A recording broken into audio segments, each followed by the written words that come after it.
Brought to you by KR Mangalam University. We provide you the platform to turn your dreams into reality. Give wings to your aspirations with KR Mangalam University.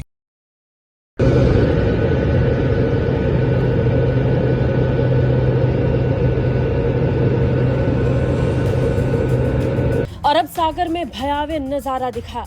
समंदर के बीच आग की लपटें लगातार इस container जहाज को निगल रही हैं, लेकिन ये आग है कि रुकने का नाम नहीं ले रही।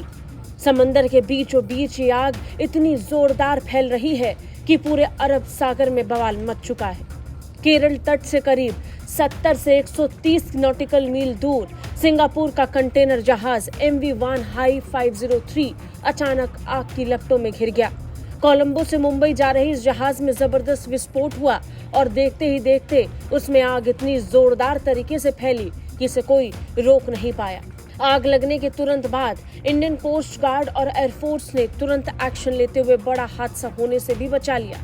इंडियन कोस्ट गार्ड ने MV1 हाई 503 घटना पर अपडेट देते हुए बताया कि कोच्चि के 130 NM उत्तर पश्चिम में सिंगापुर ध्वज के साथ एक कंटेनर पोत MV1 हाई 503 पर आग लगने के बाद एक बड़ा अग्निशमन और बचाव अभियान चलाया गया, जिसमें इंडियन कोस्ट गार्ड ने आग बुझाने और चालक दल को बचाने में सहायता के लिए कई संसाधन जुटाए।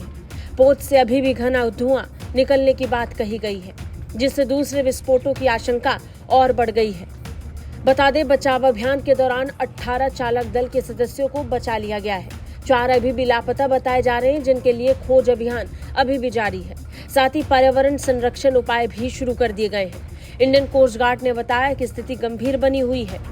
पोत को स्थिर करने और बाकी चालक दल के सदस्यों और समुद्री पर्यावरण की सुरक्षा सुनिश्चित करने के लिए तमाम प्रयासों को जारी रखा गया है। वहीं भारत के इस अभियान को देखकर सिंगापुर के हाई कमिश्नर साइमन वोंग ने भारत को सिंगापुर की ओर से धन्यवाद दिया है। ट्वीट करते हुए उन्होंने लिखा कि हमारे भारतीय मित्रों के प्रति हार्दिक आभार। इंडियन कोस्ट गार्ड और इंडियन नेवी ने बेपोर के पास आग लगने वाले MV1 503 के लिए तेज और बहादुर बचाव अभियान किया। लेकिन सबसे बड़ा सवाल यही है कि आखिर इस जहाज में ऐसा क्या था जो आग शांत नहीं हो रही। अगर ये ब्लास्ट कोच्चि या मुंबई शहर के पास होता तो क्या होता। कोस्ट गार्ड ने पुष्टि की है कि जहाज अब भी समंदर में स्थिर है और उसमें आग सुलग रही है।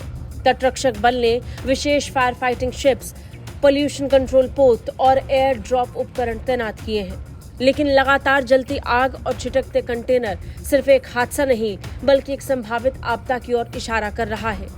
शुरुआती जानकारी के मुताबिक MV1 हाई 503 पर करीब 650 कंटेनर थे, जिनमें से 20 से 50 कंटेनर समंदर में गिर चुके हैं। जहाज के मालिकों से कंटेनर की विस्तृत जानकारी मांगी गई है, लेकिन जो जानकारी मिल रही है उसके मुताबिक माना जा रहा है कि इसमें हजारियस मटेरियल यानी ज्वलनशील जहरीले रसायन हो सकते हैं।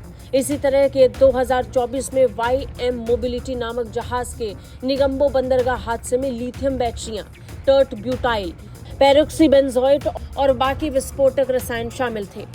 जानकार मानते हैं कि इस जहाज में भी ऐसे तेजी से जलने वाले पदार्थ मौजूद हो सकते हैं जो थर्मल रनवे का कारण बन रहे हैं। ब्यूरो रिपोर्ट, भारत तक।